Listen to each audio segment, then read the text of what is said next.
berapa jumlah pengundi Sarawak sekarang. Mengikut statistik terbaru yang dikeluarkan oleh SPR 2 hari lepas, slightly more than 1 million.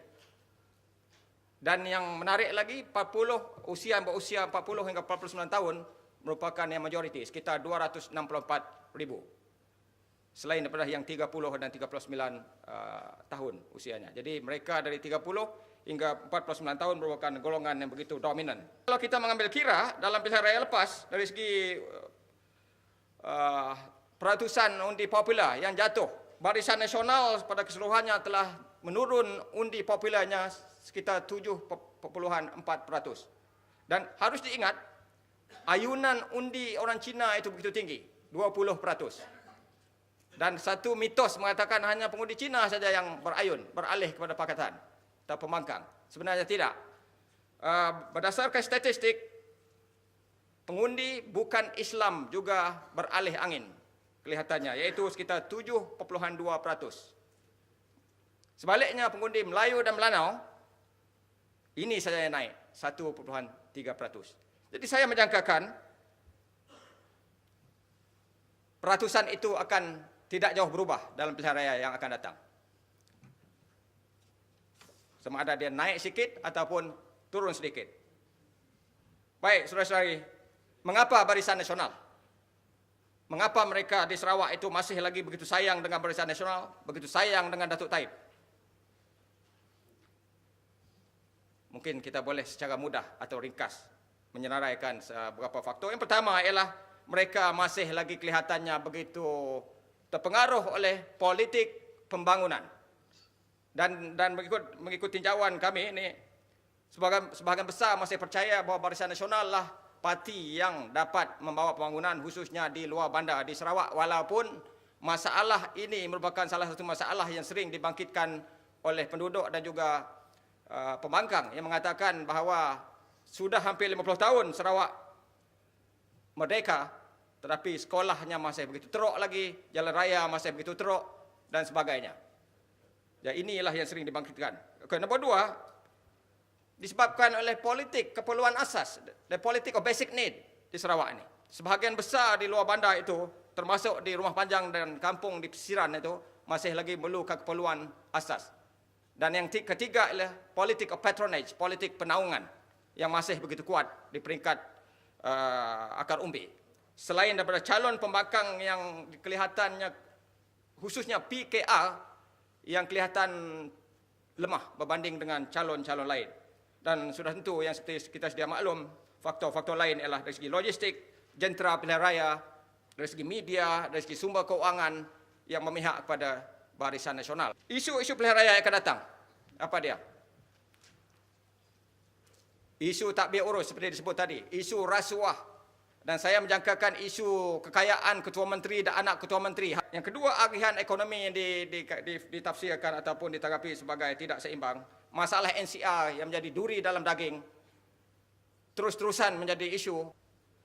Selain itu, faktor kemiskinan di luar bandar. Kepimpinan yang terlalu lama, termasuk ketua menteri sendiri. Masalah rasuah seperti saya sebutkan tadi. Perjanjian 18 perkara juga satu isu duri dalam daging. Penempatan Muputera, Sarawak dan juga Sabah di Putrajaya. Sekali lagi saya nak bangkitkan berapa orang pemimpin dan pegawai kanan dari Sabah dan Sarawak Buputera ini yang menerajui sektor awam di Putrajaya di Kuala Lumpur ini dan juga GLC. Ini harus diingat merupakan salah satu isu yang sering dibangkitkan dan dipertikaikan oleh anak Sarawak. Dan saya fikir saudara saya Profesor Dr. Jayum menjadi setuju dengan saya tentang isu ini. Dan peluang pekerjaan untuk golongan muda juga menjadi isu besar. Antara isu yang saya nak rumuskan isunya, ekonomi, jenayah, sosial, rasuah, kurang kemudahan asas merupakan isu utama yang bakal dibangkitkan. Seperti juga dalam tahun 2008, antara 2008 ialah ekonomi, jenayah, perpaduan kaum. Jadi tidak jauh berubah. Jadi itu sebabnya Pakatan Rakyat 16 September lalu telah membukakan satu deklarasi yang dikenali sebagai Deklarasi Kuching yang menggariskan 7 perkara Yang pertama, equal partners untuk mengembalikan semangat perjanjian Malaysia. Yang kedua, perwakilan yang seimbang dari segi power sharing dan integrasi nasional. Ketiga, dari segi citizenship, khususnya untuk Sabah. Keempat, NCR, mereka berjanji untuk menyelesaikannya. Kelima, anak Sarawak berkelayakan di Putrajaya. Keenam, minyak, mereka memperjuangkan isu royalti minyak. Ketujuh, pembangunan seimbang. Dan inilah antara isu yang saya pasti akan digunakan dengan sepenuhnya oleh Pakatan Rakyat dalam pilihan raya yang akan datang. Bagi saya, peranan Sabah dan Sarawak itu amat penting dalam pilihan raya ke-13 sebagai quote-unquote voice of reason. Voice of reason. Dan yang kedua, quote-unquote juga the keeper of moderation. So dua peranan itu penting. Dan justru pada pandangan saya orang Sabah, orang Sarawak dia sepatutnya bersatu. Kerana harapan untuk kestabilan politik selepas PRU ke-13 bergantung kepada the voice of moderation ini, the keeper of moderation dan juga the voice of reason ini. Bila Semenanjung ini semacam sudah mau kucar kacil, kalau saya gunakan terminologi yang digunakan oleh Tunku pada 1969, all hell is about to break loose. Kalau kita baca polemik, kalau kita baca kata-kata serang menyerang di antara satu sama lain tadi, sudah tidak ada moderation lagi. Pilihan raya bukan untuk menjatuhkan kerajaan, pilihan raya untuk memilih kerajaan. Kalau kerajaan itu tidak boleh dijatuhkan, jadi apa perlu pilihan raya untuk kita memilih? Kalau jangan jatuhkan kerajaan PKR di Selangor, itu kerajaan.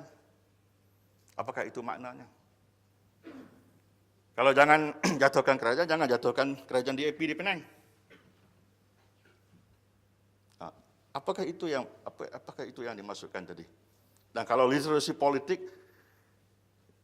promote that, dan that literasi politik itu tadi terbabas di dalam nak menyedarkan rakyat tentang political literacy tadi. Kerana soal menjatuhkan kerajaan ini, menjatuhkan kerajaan itu, saya rasa tidak timbul. Kerana bila setiap 5 tahun, bila tempoh sesebuah kerajaan itu habis, maka kuasa kembali kepada rakyat. Dan rakyat berhak untuk memilih wakil dan parti yang akan memerintah. Kerajaan itu jangan jatuhkan kerajaan. Kerajaan itu yang di Pertuan Agong, itu kerajaan. Menjatuhkan yang Pertuan Agong itu salah. Tapi kalau memilih parti A untuk memerintah kali ini, esok pilih B, lusa pilih C, apa salahnya? Jadi sudah wujud politik tawar-menawar selepas 2008. Ada yang menyatakan bahawa seolah-olah melangkaui politik perkauman, tapi saya percaya pada peringkat 6 bulan pertama kita nampak seolah-olah melangkaui politik perkauman. Tetapi semakin hampir kepada pilihan raya, yang menjadi tema besar adalah kau. Sebagaimana yang dikatakan oleh Profesor Mus pagi tadi, saya setuju bahawa itu akan juga menjadi pecatoran. Kerana ada kawasan campur, ada kawasan yang majoritinya Melayu, ada kawasan yang majoritinya bukan Melayu, dan ada kawasan di mana kita akan melihat kingmaker-nya adalah pengundi India. Pada tahun 2007, berlaku demonstrasi besar-besaran.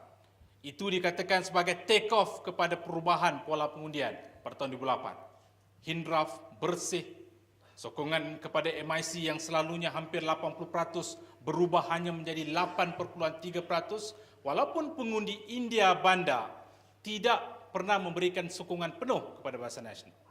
Pengundi India luar bandar memang ketara sokongannya kepada Barisan Nasional. Dan dalam beberapa siri penyidikan yang dilakukan, kita telah melihat perubahan pola pengundian dalam kalangan orang Melayu dan orang India. Dan memang akui hakikatnya pengundi Cina masih tidak berubah. Mungkin daripada rentetan permintaan yang dilakukan di bawah pembentangan tadi, kita lihat Ada isu yang jadikan sebagai isu perkauman, ada isu yang akan jadikan sebagai isu sejagat, seolah-olah kita melihat itu bersifat kemanusiaan. Pakatan mengekal beberapa buah negeri, iaitu Selangor, Kedah, Kelantan, Penang dan sebagainya. Barangkali dengan sedikit sebanyak variasi yang berlaku, di mana barangkali kalau itulah yang menjadi realitinya, barangkali ada penurunan undi PAS di Kelantan walaupun PE masih menang, ada penurunan undi BN walaupun BN mengekal kedudukan di Terengganu. Kerana ada yang mengatakan kalau Terengganu, hatta seluruh Malaysia ada satu kenyataan yang menarik yang pernah saya dengar dahulu, kalau seluruh negara jatuh ke tangan pembangkang pun, Terengganu akan tinggal berada dalam Barisan Nasional. Begitu kuatnya Terengganu dalam Barisan Nasional. Jadi pada kali ini barangkali saya merasa ada penurunan kerusi dan undi BN di Terengganu, tapi ia kekal berkuasa di situ. Begitu juga di Pahang. Bagaimana di Selangor, itu sebagaimana yang selalu disebut, it can go either way, 50-50, Perak 50-50, Kedah pun in all probability barangkali masih kekal dalam tangan PAS dan Penang dalam tangan DAP, dan Negeri Sembilan, kalaupun BN menang dalam keadaan suatu goyangan. Itu kalau lihat dari segi negeri-negeri. Ataupun dari segi daerah-daerah, saya rasa Sabah dan Sarawak tidak lagi safe deposit yang terpaksa diakui, kerana tempias politik di Semenanjung sudah pun mengena. Dan saya rasa apapun keadaan di sana, BN akan menghadapi penurunan kursi dan pengundi, sekalipun ia masih kekal di sana sebagai parti yang berkuasa. Sekalipun. Sama ada sekalipun atau tidak, saya tak tahu. Tapi katalah dia berkekal pun, tapi dalam keadaan yang dimaksudkan itu. Malah Johor sendiri, walaupun UMNO bastion, walaupun tidaklah menjadi museum Barisan Nasional dan UMNO sebagaimana yang disebut oleh Menteri Besar Kedah, tapi saya rasa Johor masih kekal di tangan BN. Itu dari segi negeri-negeri. Ataupun dari segi locality, ini sangat bergantung kepada isu-isu tempatan. Dan juga winnable candidate. Dalam situasi di mana rakyat menjadi semakin kurang ideologinya, penderan ideologinya, maka saya rasa kedua-dua pihak, Barisan Nasional dan Pakatan Rakyat, mempunyai pemahaman yang betul apabila masing-masing menekankan kepada winnable candidate.